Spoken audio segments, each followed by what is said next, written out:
A sneering French Eurocrat today claimed the EU could have helped Britain cope with the new mutant strain of COVID if the country was still a member of the bloc.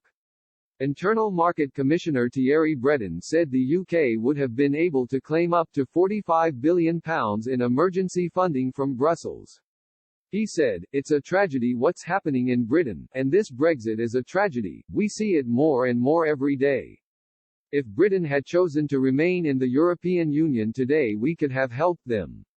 In a 3-hour crisis meeting, health experts agreed to hammer out a coordinated response to the mutant strain as capitals moved to shut down transport links with Britain.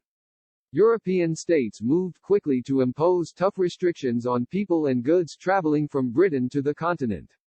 France took the hardest line by blocking all arrivals from the UK, including freight, but announced plans to reopen the border. Spain and Portugal announced plans to stop planes landing from Britain, following swaths of weekend announcements. Sweden also halted all direct flights from the UK, warning against all non-essential travel to the country. Germany, Belgium and the Netherlands have also restricted the movement of people arriving from Britain. At the meeting, member states stressed the importance of ensuring the free flow of goods by using green lanes for freight traffic with the UK. Senior EU 27 envoys will tomorrow hold further talks to decide on a common set of measures. If they can reach an agreement, it will pave the way for capitals to lift their travel bans. One EU insider said the situation is so bad that the hardline approach by the bloc will be here to stay for a while. They are considering a range of options to counter the spread of the mutant strain, including a complete ban on passenger flights to compulsory negative tests for all travelers from Britain.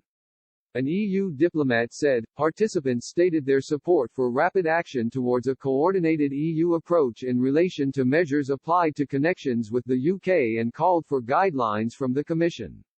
But they were warned by the European Centre for Disease Prevention and Control that the new strain is likely to hit the continent hard too. The European Council has rubbished reports that Britain will be slapped with a new travel ban as early as tomorrow. An official said, contrary to some recent media reports, there is no EU decision imposing a travel ban on the UK until midnight tomorrow. Travel restrictions are a national competence and the EU is working towards a coordinated EU approach in relation to measures applied to connections with the UK.